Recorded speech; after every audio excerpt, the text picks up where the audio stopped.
The champagne flute shattered against the marble floor, sending crystal shards skittering beneath our table like frozen tears.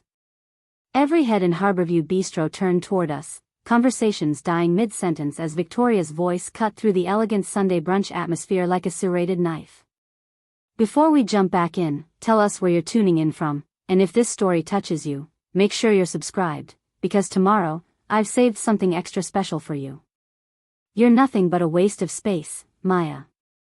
You've always been a waste of space. My stepmother's words hung in the air, sharp and deliberate, designed for maximum humiliation. Around us, Seattle's elite paused with mimosas halfway to lips, watching this family drama unfold like it was dinner theater they'd paid extra to witness. The waterfront restaurant gleamed with afternoon light streaming through floor-to-ceiling windows, but all I could see was Victoria's perfectly painted smile, the one that never reached her eyes. I sat frozen, my untouched eggs Benedict cooling on bone china that cost more per plate than most people spent on groceries. My half-sister Brianna smirked from across the table, her phone already out, no doubt capturing this moment for whatever social media poison she'd spread later. The other diners at Victoria's carefully curated brunch party, her book club friends and country club acquaintances, shifted uncomfortably in their seats. What they didn't know, what Victoria had no way of knowing, was that every fork they held, every napkin they dabbed against their lips, every dollar they spent in this restaurant, it all flowed back to me. Through an LLC so carefully structured that my name appeared nowhere on public documents, I owned Harborview Bistro. I'd bought it 2 years ago as part of my quiet rebellion, my secret empire built from the ashes of everything Victoria had tried to take from me. But in that moment, with champagne soaking into the Persian rug my interior designer had spent 3 months sourcing, I was 12 years old again, standing in the kitchen of my father's original restaurant while Victoria explained why I wasn't allowed to help anymore. "You'll just get in the way, sweetheart. This is grown-up work." "I'm sorry," I heard myself say, the words automatic as breathing. "I didn't mean to upset you." Victoria leaned back in her chair, triumph settling over her features like a second skin. "Of course you didn't mean to. You never mean anything. That's the problem. 8 years since your father died, and what have you accomplished? Some little consulting job? Living in that sad apartment in Capitol Hill?" My consulting job had made me $2.8 million. My sad apartment was a penthouse condo I'd paid cash for. But Victoria didn't know that. Nobody did, except for the lawyers and accountants who helped me build my father's legacy into something Victoria could never touch, never sell, never destroy the way she destroyed everything else. The worst part wasn't the insult. I'd grown a thick skin over the years, learned to let Victoria's venom slide off me like water off waxed canvas. The worst part was the audience. These women with their designer handbags and their tennis bracelets, nodding along like Victoria was dispensing wisdom instead of abuse. These people who thought they knew my family's story because Victoria had spent 8 years rewriting it, editing out every inconvenient truth. My father, Daniel Chen, had been a culinary genius. He'd started with nothing, a first-generation immigrant son who turned a tiny Pioneer Square storefront into Chen's Table, the restaurant where Seattle's food scene was born. By the time I was 16, he had 3 locations and dreams of more. He'd taught me everything, from how to read a profit and loss statement to why the quality of your produce mattered more than your profit margin. Those had been the happiest years of my life, working alongside him, learning the business that would eventually become mine. Then came Victoria. She'd walked into Chen's Table on a rainy Tuesday, all elegance and vulnerability, a recent divorce and a 6-year-old daughter who needed a father figure. My dad, widowed since I was 4, fell hard and fast. They were married within a year. At first, I'd tried to love her. Tried to love Brianna, too, this instant sister who arrived in my life like a foreign exchange student who never left. But Victoria had plans, and those plans didn't include me. Every family dinner became a stage for her performance as the perfect wife, the devoted mother to Brianna, the gracious stepmother who tolerated her husband's difficult daughter. I wasn't difficult. I was just there, a living reminder that my father had a whole life before Victoria entered it. The shift was gradual. Dad started missing our weekend prep sessions at the restaurant because Victoria had planned something for the family. Family meetings about the business started happening without me. When I turned 18 and asked about the succession plan Dad had always promised, Victoria laughed. "Sweetheart, you're going to college. Let the adults handle the business." I went to University of Washington, majored in business administration, and spent every spare moment working in restaurant kitchens, learning everything I could. Dad would slip away to have coffee with me, those stolen hours where he'd admit things weren't going how he'd planned. Victoria had opinions about the restaurants now, about expansion and branding and modernization. She wanted to franchise, to turn Chen's Table into something corporate and sanitized. Over my dead body, Dad would say, "This is Maya's inheritance. I'm building this for her." He died 3 months before my graduation. Massive heart attack in the kitchen of the flagship restaurant, surrounded by the stainless steel and sizzling pans he loved. He was 52 years old. I found out at the funeral that he'd updated his will 6 months earlier. 60% of the business to me, held in an ironclad trust until I turned 25. 40% to Victoria. It wasn't equal, but it was fair. She'd have income, security, a voice in decisions. I'd have control, eventually, when I was ready. Victoria's mask slipped that day. I watched it happen in the lawyer's office, saw the calculations running behind her eyes as she realized she couldn't completely cut me out. But she had 3 years before I could access my inheritance, 3 years to do whatever she wanted. She sold the restaurants. All of them. Franchise investors who turned Chen's Table into another forgettable chain restaurant with microwaved appetizers and focus-grouped menu items. She claimed it was what Dad would have wanted, modernization and growth. The truth was she'd been hemorrhaging money on bad investments, Brianna's private school, a house in Medina she couldn't afford, a lifestyle built on credit and lies. By the time I turned 25 and could legally challenge her, there was nothing left to fight for. The restaurants were gone. The money from the sale had evaporated into Victoria's various disasters. All I had was my trust, smaller than it should have been but protected enough that even Victoria couldn't completely drain it. So I'd disappeared. Moved to a small apartment in Belltown, started my consulting business, and quietly began building my own restaurant empire. Not with my name on the door, but through LLCs and silent partnerships. I learned from my father's mistakes. I protected myself. And I waited. Now, sitting in the restaurant I owned while Victoria called me worthless, I felt something shift inside me. The careful control I'd maintained for 8 years, the decision to stay silent and build my success in private where Victoria couldn't poison it, suddenly felt less like wisdom and more like cowardice. Carmen Rodriguez, the restaurant's general manager and one of my father's original employees from Chen's Table, appeared at Victoria's elbow with practiced grace. "Is everything all right here? Can I get you ladies anything?" Victoria waved her away with the imperious gesture of someone who'd never worked a service job in her life. "We're fine. Just dealing with family matters. Perhaps you could bring the check. I'm sure Maya here can't afford to contribute, but the rest of us will split it." Carmen's eyes met mine for a fraction of a second. She was one of the few people who knew the truth, who remembered that the little girl who used to do homework at table 6 grew up to save her job when the new owners wanted to cut staff. She gave the smallest nod, a question. I should have let it go. Should have excused myself quietly, left Victoria to her performance, gone home to my penthouse and my carefully constructed life. That would have been the smart play. Instead, I smiled. Actually, I smiled and said nothing at all. Carmen understood. She disappeared back toward the kitchen while Victoria continued her performance, explaining to her captive audience how she tried so hard with me, how some people just refused to be helped, how tragic it was that Daniel's daughter had turned out so disappointing. I let her talk. Let her weave her narrative while I counted the seconds, watching the other diners pretend they weren't listening. Brianna had her phone angled perfectly to capture Victoria's monologue, probably already mentally drafting the caption about toxic family members and setting boundaries. The irony would have been funny if it didn't hurt quite so much. Carmen returned with a leather portfolio, the kind expensive restaurants use to present checks with a certain ceremony. She placed it in front of Victoria with a slight bow. Your check, ma'am. Please take your time. Victoria barely glanced at it, still holding court. As I was saying, some people are simply determined to waste their potential. She reached for the portfolio with one hand while gesturing with the other. My late husband would be heartbroken to see what his daughter has become.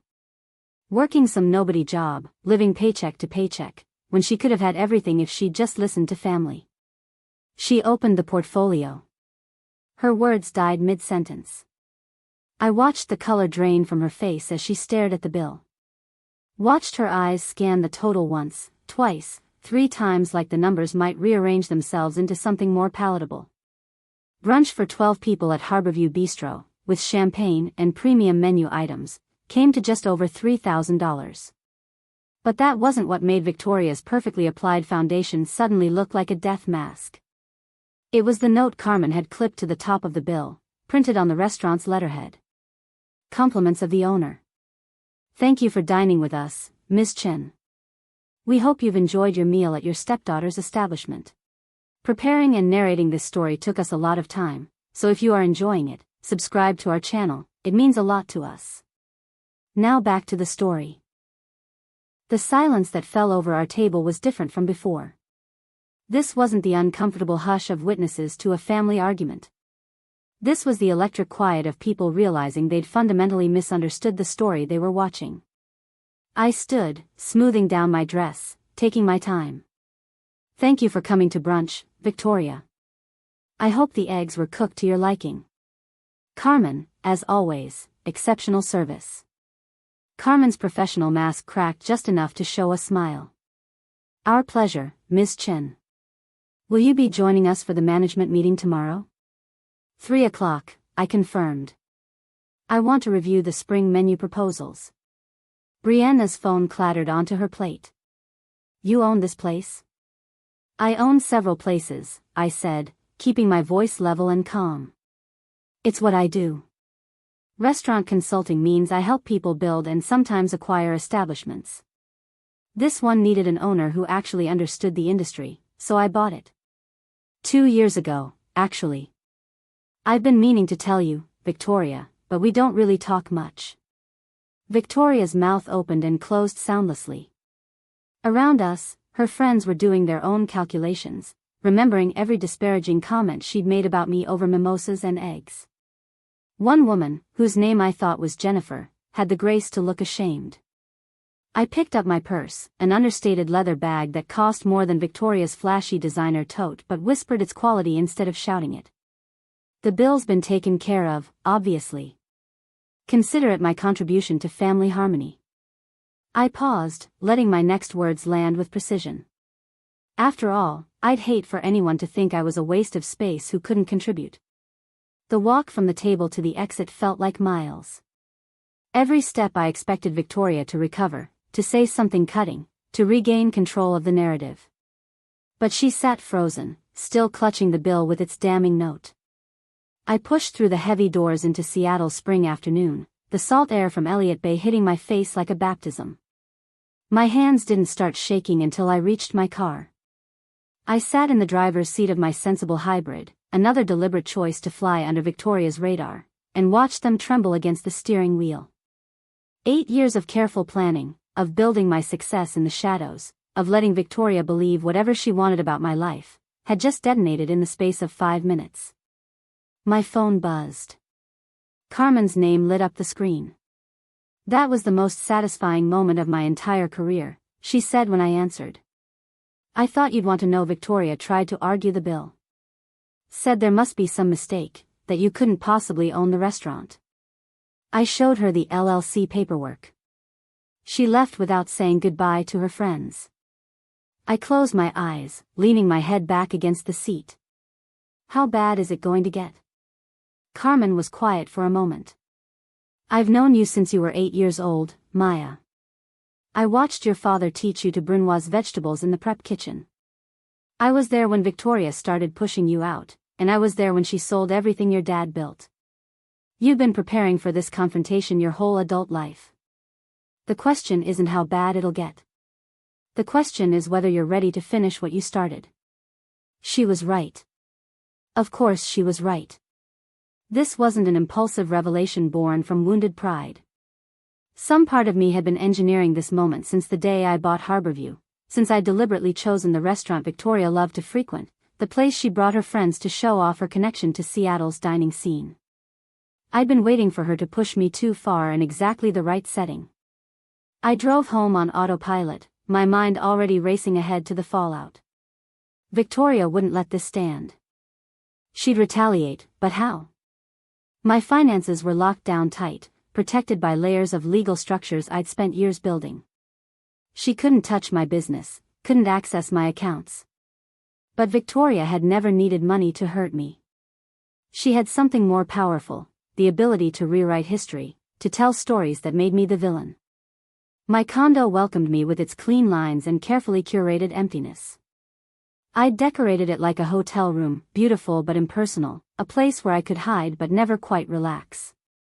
The floor-to-ceiling windows offered a view of the city skyline, all those lights representing lives being lived openly, without the constant calculation I'd turned into an art form. I poured myself a glass of wine I couldn't taste and waited for the other shoe to drop. It took 6 hours. At 8:30 that evening, my phone exploded with messages. Some from numbers I recognized, college friends and distant relatives I hadn't spoken to in years. Most from numbers I didn't, people who'd somehow gotten my contact information through the mysterious alchemy of social media. The messages fell into 2 categories. Half were congratulatory, people who'd apparently witnessed the brunch scene through Brianna's live stream before she'd frantically deleted it. "You're amazing for standing up to her. About time someone put Victoria in her place. Your dad would be so proud." The other half were vicious. "How dare you humiliate your stepmother in public? So ungrateful after everything she did for you. Your father would be ashamed of this behavior." I blocked numbers until my thumb cramped. Then Victoria called. I almost didn't answer. Almost let it go to voicemail, maintained the high ground, stayed above the fray. But 8 years of silence had culminated in this moment. I deserved to hear what came next. "You vindictive little bitch," Victoria said without preamble. "You set me up. You planned this whole thing just to embarrass me." "I plan to own a successful restaurant," I replied, my voice steady despite my racing heart. "You planning to have brunch there and insult me publicly, that was all you. Don't play innocent. You could have told me you owned that place. You let me walk into a trap. The same way you let me walk into Dad's funeral not knowing you'd already started selling his restaurants." The words came out sharper than I'd intended. "You want to talk about traps, Victoria? Let's talk about how you spent 8 years telling everyone I was a failure while systematically destroying everything my father built." "I built this family," Victoria hissed. "Your father was a dreamer who would have run those restaurants into the ground if I hadn't modernized them. I saved his legacy. You sold his legacy to franchise investors who turned Shen's table into a TGI Fridays knockoff. That's not saving anything. That's cashing out. I did what I had to do, and I don't owe you an explanation. But let me make something very clear, Maya. This isn't over. You think you've won because you managed to buy one little restaurant and orchestrate some petty revenge? You have no idea what I'm capable of." The line went dead. I sat holding my phone, my wine forgotten, Victoria's threat echoing in the silence. She was right about one thing. This wasn't over. I'd fired the opening shot in a war I wasn't sure I knew how to fight.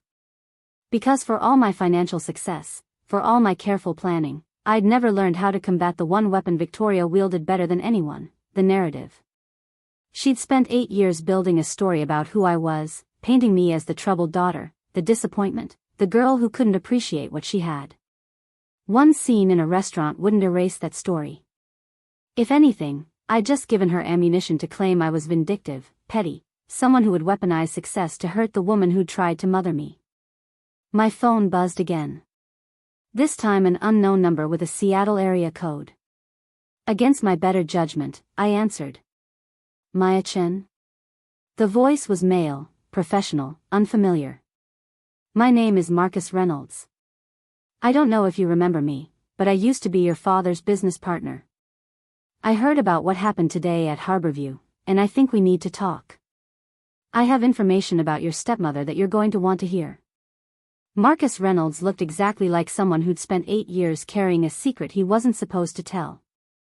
We met at a coffee shop in Fremont, far enough from downtown that the chances of running into Victoria's social circle were virtually zero.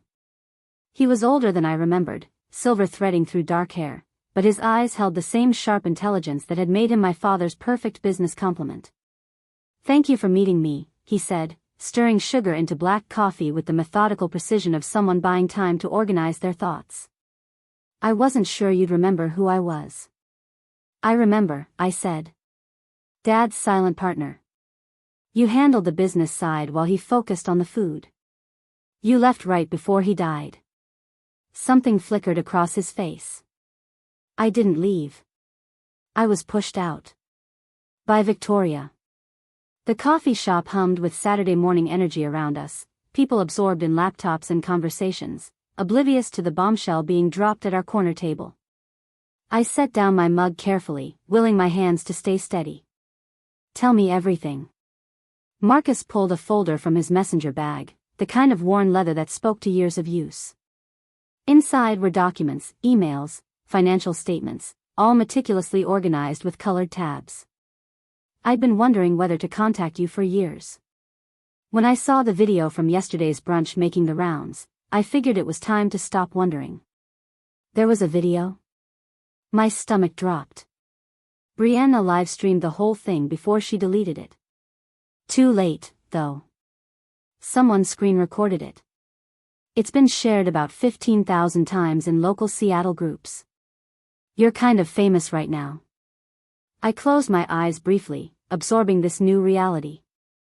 My carefully private life exploded across social media. But Marcus was still talking, spreading documents across the table like playing cards. "Your father and I started Chen's Table together. Equal partners, 50-50 split. We had an agreement that if anything happened to either of us, the surviving partner had right of first refusal before any sale. Standard business practice." He tapped one document, a partnership agreement with both signatures at the bottom. "Daniel and I signed this 3 months before he met Victoria." I scanned the document, my business degree finally useful for something beyond building my own empire. "This meant you should have had a say when Victoria sold the restaurants. I should have been offered the chance to buy them outright." Marcus's jaw tightened. "But Victoria found a loophole. After she and your father got married, she convinced him to restructure the business. Said it was for tax purposes, estate planning, protecting the family. Daniel trusted her. He restructured everything into a new LLC, effectively dissolving our original partnership. I went from equal partner to minority stakeholder with no decision-making power." "Why would Dad do that?"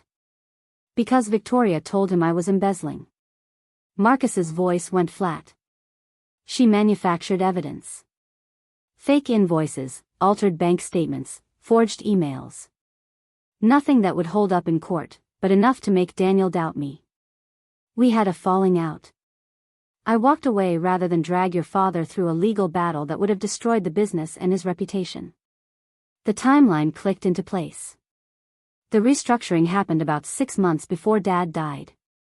I remembered that period, how stressed he'd been, how Victoria had suddenly become his constant advisor. How he'd stopped talking to me about the business entirely, claiming it was too complicated for me to understand. "She isolated him," I said slowly. "From you, from me, from anyone who might question what she was doing." Marcus nodded.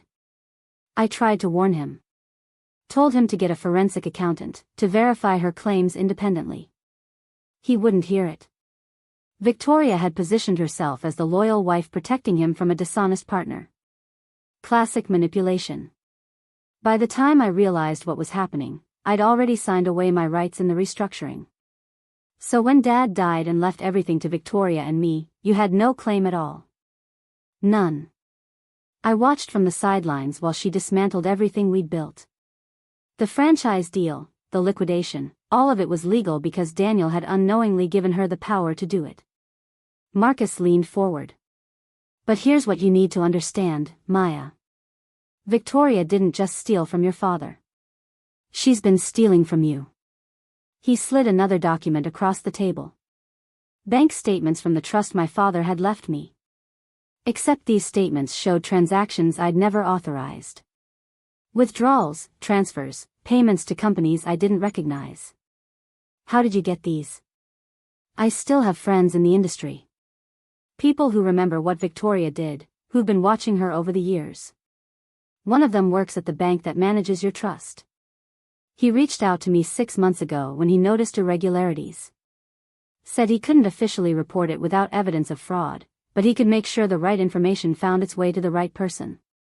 My mind raced through the implications. My trust had been locked down tight, or so I'd thought. The lawyers who'd set it up had assured me Victoria couldn't touch it. But clearly, she'd found a way. How much? My voice sounded distant to my own ears. Over the past 8 years? Approximately $400,000. Small withdrawals, spread out over time, always just under the reporting threshold. She's been bleeding you dry so slowly you wouldn't notice until it was too late. $400,000. Nearly a fifth of what my father had left me. Money that should have been growing, compounding, building security for my future. Instead, Victoria had been treating it like her personal ATM. What did she use it for? Marcus flipped to another section of his folder. Real estate investments that failed. Her daughter's private school tuition. A failed boutique in Bellevue. Personal expenses she categorized as business costs. He paused. And payments to someone named Derek Walsh. Regular monthly transfers, always exactly $5,000. Been going on for 3 years. Who's Derek Walsh? That's what I need your help finding out. I've hit a wall with my contacts. But whoever he is, Victoria's been paying him a lot of money very consistently. That kind of regularity usually means one of 2 things. Either it's blackmail, or it's payment for services rendered. The coffee in front of me had gone cold. I stared at the documents, evidence of systematic theft and deception spanning nearly a decade. This wasn't just family dysfunction or poor financial decisions. This was criminal fraud. Why are you giving this to me now? What do you want? Marcus sat back, studying me with an expression I couldn't quite read. I want justice for your father. Daniel was my best friend, not just my business partner. Victoria destroyed him, isolated him from everyone who cared about him, and then profited from his death. He straightened his shoulders.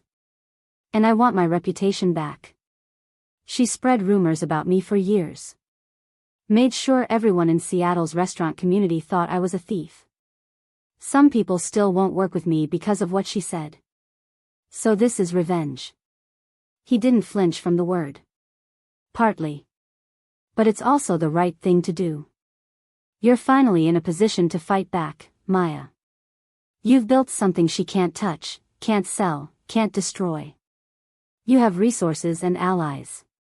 I'm offering to be one of those allies because I have information you need and you have the standing to actually use it.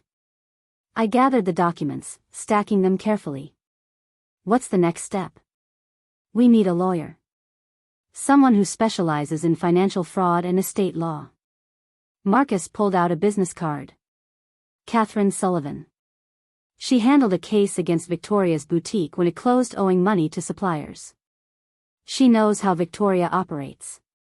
The name sounded familiar. I'd heard it mentioned in business circles, always with respect. She's expensive. Marcus smiled for the first time since we'd sat down. Good thing you own restaurants. Besides, when we're done, Victoria will be paying everyone's legal fees. That's how restitution works. We spent another hour going through the documents, Marcus explaining the paper trail he'd assembled. Every questionable transaction, every forged signature, every lie Victoria had told was documented with meticulous care. This wasn't the work of a few weeks. Marcus had been building this case for years, waiting for the right moment to act. When I finally left the coffee shop, the folder felt like it weighed 100 pounds. My phone was still exploding with notifications from the brunch video, but they seemed trivial now compared to what I'd just learned. Victoria hadn't just been emotionally abusive or financially irresponsible. She'd been systematically looting my inheritance while gaslighting me into believing I was the problem. I drove to my condo on autopilot, my mind churning. Catherine Sullivan's business card sat on the passenger seat like a loaded gun. Once I made that call, once I set this process in motion, there would be no going back. Victoria would fight. She'd lie, manipulate, play the victim the way she always did. This wouldn't be a quick confrontation that ended with a satisfying reveal. This would be war. My phone rang. Carmen's name flashed on the screen. "You need to see this," she said without preamble. "Come to Harborview. Now." I found Carmen in her office behind the kitchen, her usually composed face tight with anger. She turned her laptop toward me. On the screen was a Yelp review, posted 30 minutes ago. "Harborview Bistro used to be my favorite spot, but I can't support a business owned by someone with no integrity. The owner, Maya Chen, publicly humiliated her stepmother who raised her after her father died. Shows a complete lack of class and gratitude. I'll be taking my business elsewhere and encourage others to do the same." 1 star. The review was from an account called Seattle Foodie 47. I didn't recognize the username, but the writing style was familiar. This had Victoria written all over it. "There are 6 more just like it," Carmen said grimly. "All posted in the last hour, all from accounts created today, all saying basically the same thing. She's launching a smear campaign." I scrolled through the reviews, each one a variation on the same theme. Ungrateful daughter. Poor stepmother. Lack of character. One even claimed I'd stolen money from Victoria to buy the restaurant, which was so far from the truth it would have been funny if it wasn't defamatory. "Can we report them?" I asked. "Already filed complaints with Yelp. But you know how this works. By the time they investigate and remove fake reviews, the damage is done." She hesitated. "There's something else. 2 of your staff called out sick today. Said they didn't feel comfortable working here after what they saw online. My staff was quitting because of a video taken out of context and a flood of fake reviews. Victoria was attacking my business, the one thing I'd built that was supposed to be untouchable." I pulled out Catherine Sullivan's card. "I think it's time I made a call." Catherine Sullivan's office occupied the 20th floor of a glass tower in downtown Seattle, with views that stretched from the Space Needle to Mount Rainier. Her assistant offered me sparkling water in a crystal glass, the kind of detail that signaled this firm charged by the minute and made every minute count. Catherine herself was younger than I expected, maybe 40, with steel-gray eyes and the kind of handshake that communicated competence without aggression. She listened to my entire story without interrupting, taking notes on a yellow legal pad with a fountain pen that probably cost more than my first car. When I finished, she set down her pen and looked at me directly. "I'm going to be blunt with you, Maya. What you're describing is actionable fraud, breach of fiduciary duty, and possibly identity theft. The evidence Marcus has compiled is substantial. But before we proceed, you need to understand what you're signing up for." "I'm listening." "Victoria will claim you're a vindictive daughter attacking a grieving widow. She'll say Marcus is a disgraced former partner with an axe to grind. She'll paint herself as the victim of a coordinated attack by people jealous of her success." Catherine leaned forward. "The smear campaign she's already started against your restaurant is just the beginning. This will get ugly, public, and expensive. Are you prepared for that?" I thought about my father, about the way he'd looked at Chen's table on busy Saturday nights, pride radiating from every pore. I thought about the little girl who'd learned to dice onions standing on a step stool in his kitchen, who believed the restaurant would be hers someday. I thought about 8 years of silence, of building success in the shadows, of letting Victoria control the narrative. "I'm done being prepared," I said. "I want to fight back." Catherine smiled, the expression of a predator catching an interesting scent. "Good. Because I've been waiting for someone to go after Victoria Chen for 3 years. Let me tell you what I know that you don't."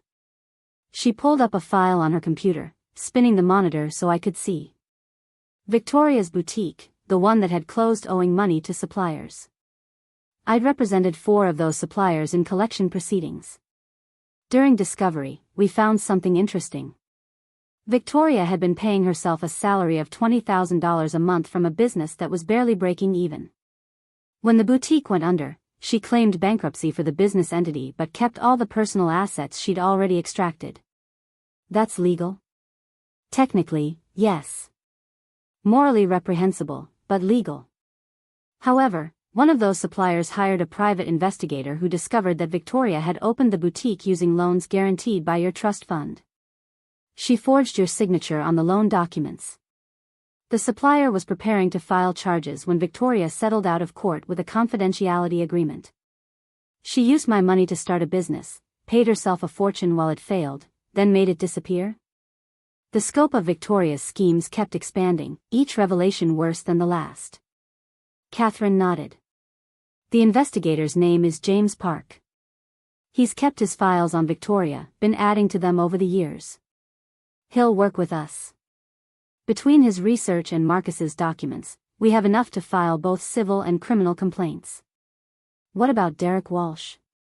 The person Victoria's been paying $5,000 a month? Catherine's expression shifted to something almost amused. That's where things get really interesting. Derek Walsh is a reputation management consultant. Specializes in online presence, social media control, review manipulation. He's been systematically managing Victoria's public image while also monitoring yours. Monitoring mine? Every social media mention, every business filing, every public record with your name on it. Walsh has been tracking all of it and reporting to Victoria. That's how she knew the perfect time to escalate her behavior. She's been waiting for you to build something successful enough to be worth tearing down. The coffee shop conversation with Marcus suddenly made more sense. Victoria hadn't stumbled into that brunch confrontation. She'd engineered it, chosen the most public venue possible, surrounded herself with witnesses who could be manipulated into seeing her version of events. The only thing she hadn't anticipated was that I owned the restaurant. Can we prove the monitoring? James Park can. He's been monitoring Walsh's monitoring, if you will. It's all documented. We can show premeditation, malicious intent, a pattern of harassment. Catherine pulled up another file. But there's something else you should know. Walsh isn't just managing Victoria's reputation. He's also been creating fake business entities in your name. My blood went cold. What kind of entities? LLCs, mostly. Registered in states with lax oversight. None of them have done business yet, but they're all set up with your information. Social security number, address, forged signatures on the formation documents. My guess is Victoria was building a framework to commit larger fraud, possibly take out loans or make investments that would ultimately be traced back to you. She was going to frame me. She still might, if we don't act first. Catherine closed her laptop. Here's my recommendation. We file a civil suit for recovery of the stolen funds plus damages. Simultaneously, we report the criminal fraud to the district attorney's office. We contact every fake business entity and report the identity theft. And we go public with the full story before Victoria can control the narrative. Going public means the brunch video will be the least of my problems. The brunch video already made you public, Maya. Right now, Victoria's version is the only one circulating. We need to get ahead of it with the truth. I have contacts at the Seattle Times. They'd be very interested in a story about restaurant dynasty heir whose stepmother has been systematically looting her inheritance. I walked to the window, looking out over the city where my father had built his dreams and Victoria had destroyed them. Somewhere down there, she was probably already planning her next move, confident that I'd retreat back into silence the way I always had. Do it, I said. All of it. Catherine made a call. Within an hour, James Park arrived at the office, a compact man in his 50s with the observant stillness of someone trained to notice everything. He spread his files across Catherine's conference table like a general planning a campaign. I've been investigating Victoria Chen for 3 years, he said without preamble. Started with the boutique case, but once I started pulling threads, the whole sweater unraveled. He pointed to a timeline he'd constructed. Every business venture she's touched has failed, but she always walks away richer while her partners or investors take the loss. It's a pattern. How many victims? I asked. Besides you and Marcus? At least 7 that I can prove. The boutique suppliers, 2 private investors who funded a catering business that never materialized, a woman who thought she was entering a partnership to open a spa. James pulled out photographs. This is Angela Morrison. She gave Victoria $200,000 3 years ago. The spa never opened, and Victoria claimed the money was spent on permits and build-out that don't exist. Can Angela testify? She moved to Portland, wanted to put the whole thing behind her. But she kept every email, every text message, every contract. Said if anyone ever came after Victoria officially, she'd cooperate. James looked at me steadily. You'd be doing a service to a lot of people by stopping her. The next 3 days were a blur of depositions, document review, and strategy sessions. Catherine filed the civil suit on a Wednesday morning. By Wednesday afternoon, the district attorney's office had opened a criminal investigation. Thursday morning, the Seattle Times published their story. Local restaurant owner accuses stepmother of decade-long fraud scheme. The article was thorough, detailed, and devastating. It included interviews with Marcus, documentation of the trust fund theft, and statements from 3 of Victoria's other victims. The reporter had even tracked down the franchise investors who'd bought Chen's table, getting them on record about how Victoria had misrepresented the business's financial health. My phone exploded again, but this time the messages were different. Former employees of my father's restaurants reaching out with their own stories. Business associates Victoria had cheated. Even some of the women from her book club, privately apologizing for believing her lies. Carmen called me at noon. Reservation book is full for the next 2 months. People are coming to show support. We're getting flowers delivered every hour. One woman sent a $5,000 gift certificate with a note that just says, for the little girl who lost her father's restaurant. I sat in my condo, surrounded by documents and dirty coffee cups, and cried for the first time since my father's funeral. Not tears of sadness, but of relief. The weight I'd carried for 8 years, the constant calculation of what to say and what to hide, the exhausting performance of being fine, all of it was finally lifting. Brianna called that evening. I almost didn't answer, expecting another attack, but something made me pick up. She's having a breakdown, Brianna said without greeting. Full meltdown. Won't stop crying, won't eat. She keeps saying you've ruined her life. I ruined her life? The audacity was almost impressive. Brianna's voice dropped. I didn't know, Maya. About the trust fund, about the other people she took money from. I swear I didn't know. I thought. She paused, seemed to gather courage. I thought you were the problem. That's what she always told me. That you were difficult and ungrateful and she was doing her best. And now?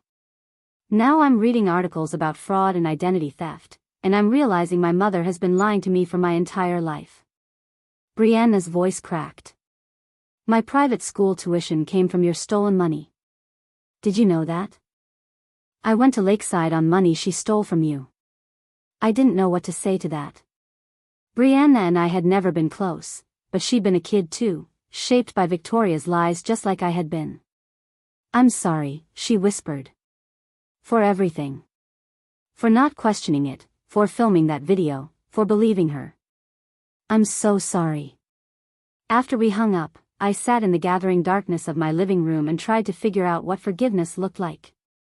Whether it was something I owed to a half-sister who'd been as manipulated as I was, just in different ways.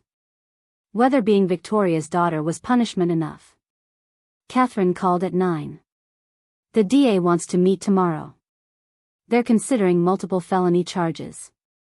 Wire fraud, identity theft, forgery, embezzlement. Victoria's looking at serious prison time. What about bail? They haven't arrested her yet. Still building the case. But Maya, you should know, Victoria's lawyer reached out. She wants to talk to you directly. Make some kind of deal. What kind of deal?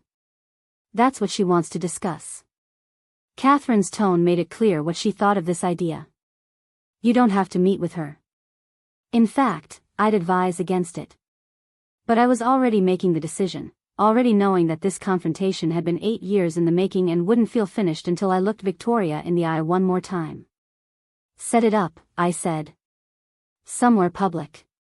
And I want you there. We met at a neutral location, a hotel conference room Catherine had rented for exactly this purpose. Victoria arrived with her own attorney, a nervous-looking man who kept adjusting his tie. She'd aged 10 years in 1 week. The perfectly coiffed hair was limp, her designer suit wrinkled, makeup unable to hide the dark circles carved beneath her eyes. Catherine sat beside me, a legal pad and recorder visible on the table between us. This meeting is being recorded, she announced. All parties have been informed and consent. Victoria's lawyer nodded. My client wishes to make a statement. Victoria cleared her throat, hands clasped so tightly her knuckles had gone white. Maya, I know you're angry. You have every right to be. I made mistakes, serious mistakes, and I'm prepared to make amends. I waited, saying nothing. Let her fill the silence. The trust fund withdrawals, I can return that money. All of it. Victoria glanced at her attorney, who gave a small nod of encouragement. I have assets. The house in Medina, some investments. I can liquidate everything and pay you back with interest. Catherine made a note. What about the fraudulent business entities opened in my client's name? The forged loan documents? The payments to Derek Walsh for reputation manipulation? Victoria's composure cracked slightly. Those were defensive measures. I was trying to protect my reputation from people who wanted to destroy it. People like Marcus Reynolds, whose career you ruined with false accusations of embezzlement. Catherine's voice remained professionally neutral, but the words cut deep. Marcus was stealing from the business. Victoria's old defensiveness flared briefly before dying. Or I thought he was. Derek showed me evidence. Evidence that Derek Walsh fabricated at your request, Catherine said. We have his communications. He's cooperating with investigators in exchange for immunity. I watched Victoria process this betrayal, saw the moment she realized even her paid allies were abandoning her. She turned to me directly, bypassing the lawyers entirely. I loved your father, she said, her voice breaking. I really did love him. When he died, I was terrified. Terrified of being alone, of losing everything, of not being able to provide for Brianna. I made bad decisions out of fear. You made calculated decisions out of greed, I said quietly. There's a difference. I know you think I'm a monster. Victoria's tears were falling now, mascara tracking down her cheeks. Maybe I am. But I was also a widow trying to survive in a world that didn't make room for women like me. Your father left me with restaurants I didn't know how to run, a stepdaughter who resented me, and responsibilities I wasn't equipped to handle. So you sold everything he built, stole from his daughter, and spent 8 years destroying anyone who questioned you? My voice remained steady. That wasn't survival, Victoria. That was systematic destruction. Her lawyer intervened. My client is offering full restitution plus a formal apology. In exchange, she's asking that you consider not pursuing criminal charges. Catherine looked at me. It's your decision, Maya. The DA's office will move forward with or without your cooperation, but your testimony would strengthen their case considerably. I thought about my father, about the dreams he'd had for Chen's table and for me. About the little girl who'd believed family meant safety, who'd learned the hard way that blood relationships guaranteed nothing. About 8 years of rebuilding myself in secret, of success that felt hollow because I couldn't share it, couldn't celebrate it, couldn't even acknowledge it without risking Victoria's retaliation.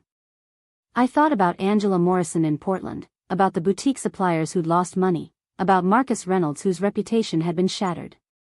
About all the people Victoria had hurt because she could, because no one had stopped her. Keep your money, I said finally. Use it for lawyers. You're going to need them. Victoria's face crumpled. Please, Maya. I'm begging you. Think about Brianna. Think about what this will do to her. Brianna called me yesterday, I said. She apologized. She's 26 years old and finally learning that her mother has been lying to her for her entire life. That's on you, Victoria. Not me. I stood, Catherine rising beside me. The district attorney has everything they need. I'll be cooperating fully with their investigation. Whatever happens next, you earned it. Victoria's lawyer tried one more approach. Mrs. Chen is willing to allocate a portion of the house sale proceeds to a charity of your choice. As a gesture of goodwill. My father's restaurant legacy became a charity gesture. I almost laughed. The audacity never stopped. Donate it to a program that helps women escape financial abuse, I said. Maybe do one good thing before you go to prison. We left Victoria sitting in that conference room, her careful house of lies finally collapsing around her. Catherine walked me to my car, her heels clicking against the parking garage concrete. That took courage, she said. Most people would have taken the money. Most people didn't spend 8 years learning to build something Victoria couldn't touch. I unlocked my car, pausing before getting in. When does the DA expect to file charges? Next week, probably. Catherine's expression was grim satisfaction. She's looking at a minimum of 5 years, possibly 10 depending on what else they uncovered during investigation. 6 months later, I stood in a different courtroom watching Victoria accept a plea agreement. 7 years in federal prison for wire fraud, identity theft, and embezzlement. Marcus sat beside me, vindicated at last. James Park was somewhere in the back, his investigation finally bearing fruit. Brianna didn't attend. She'd moved to San Francisco, started therapy, and we texted occasionally. Careful, distant communication between two women learning they could be sisters without their mother's interference. The restaurant group I'd built had expanded to 5 locations. Carmen ran Harborview while I focused on strategy and acquisition. The Seattle Times had done a follow-up piece about rebuilding after family betrayal that had brought in consulting clients from across the country. I'd started speaking at women's business conferences about financial independence and protecting yourself from family fraud. My father's original location, the one Victoria had sold to franchise investors, came back on the market. The franchise had failed, surprising exactly no one who understood the restaurant business. I bought it quietly through an LLC, then spent 3 months restoring it to Dad's original vision. Chen's table reopened on what would have been my father's 60th birthday. I hung his photograph behind the bar, young and smiling in his chef's whites. Carmen supervised the kitchen, training a new generation in the techniques Dad had perfected. Marcus handled the business operations, finally getting to do the work Victoria had stolen from him. The restaurant filled with people who remembered the original, who'd mourned its loss and celebrated its return. I moved through the crowd accepting congratulations, but my eyes kept returning to that photograph. I did it, Dad, I thought. I brought it back. That night, after the last customer left and the staff finished cleanup, I sat alone at table 6 where I used to do homework while Dad prepped for dinner service. The restaurant settled around me, old wood and new hope, past and future finally reconciled. My phone buzzed. A message from an unknown number. Just wanted you to know, your story helped me leave. Starting over is terrifying but possible. Thank you for showing me that. I saved the message with dozens of others like it, evidence that pain transformed into purpose could light the way for others stumbling through their own darkness. The city lights glittered beyond the windows, and somewhere out there, Victoria sat in a cell learning what consequences felt like. I didn't feel triumph or vindication. Just a quiet settling, the kind of peace that comes from finally being able to stop fighting and start living. I locked up Chen's table and drove home through streets my father had once driven, building his dream one service at a time. His legacy wasn't just restaurants or money or success. It was the stubborn refusal to let cruelty have the last word, the determination to build something beautiful from broken pieces. I'd inherited more than his eyes and his business sense. I'd inherited his belief that family was something you created, not something you were born into. That love was action, not words. That the only way through darkness was to keep moving forward until you found your own light. And I had. Finally, completely, I had. Up next, you've got 2 more standout stories right on your screen. If this one hit the mark, you won't want to pass these up. Just click and check them out.